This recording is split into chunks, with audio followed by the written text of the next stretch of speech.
जी। आप जब गए थे पंजाब, तो आपका काफिला ब्रिज पे अटक गया था और आपने किसी ऑफिशियल को कहा कि आपने चीफ मिनिस्टर को कही है मैं जिंदा वापस जा रहा हूँ। बहुत सारी इन्वेस्टिगेशन भी चल रही है सिक्योरिटी को लेकर, लेकिन उस वक्त आपको कैसे महसूस हुआ था, क्योंकि आप पंजाब से पता नहीं कब से जुड़े हुए हैं। इस पूरे नॉर्थ से पार्ट से मेरा बहुत निकट नाता रहा है। मैं पंजाब में बहुत रहा हूँ। मैं पंजाब की मेरा बड़ा नाता रहा है। मैं मेरी पार्टी का काम वहाँ करता था।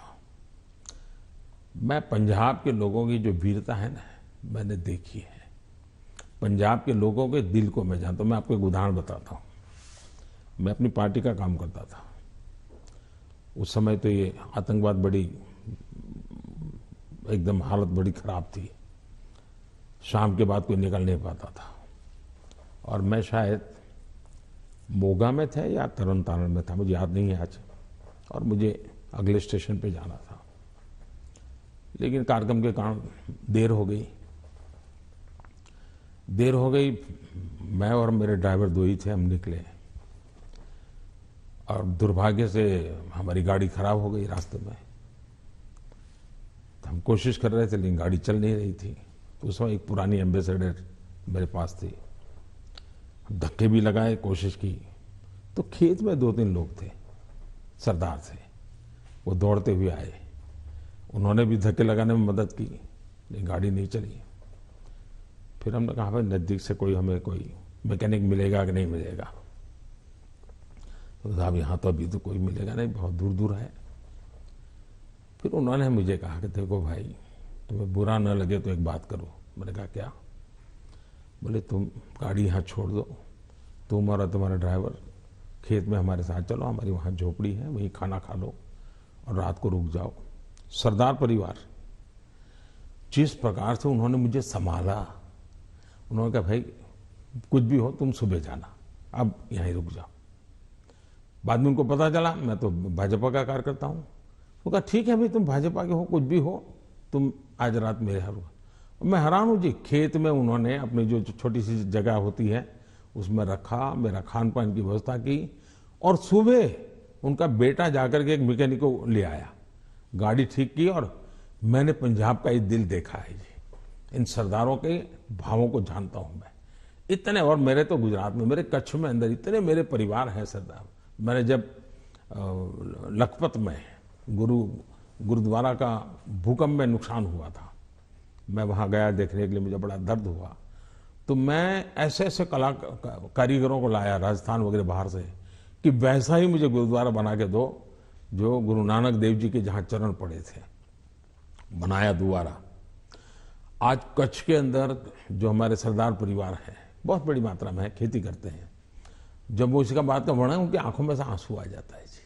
और मैं अभी कुछ दिन पहले भी एक वर्चुअल मीटिंग में मैंने उस गुरुद्वारा में सबसे बात की। मेरा इतना लगाव रहा है जी। आपने देखा होगा, एक किताब है पढ़ने जैसी है सरकार की। शायद अंग्रेजों के जमाने में जो भी सिख कौम के लिए नहीं हुआ है, अंग्रेजों के जमाने में, कांग्रेस के जमाने में तो हुआ ही नहीं है। ऐसे अनेक काम मैंने देश के कल्याण के लिए, हमारे सिख भाइयों की वीरता का सम्मान करने के लिए किए हैं। और मुझे गर्व है।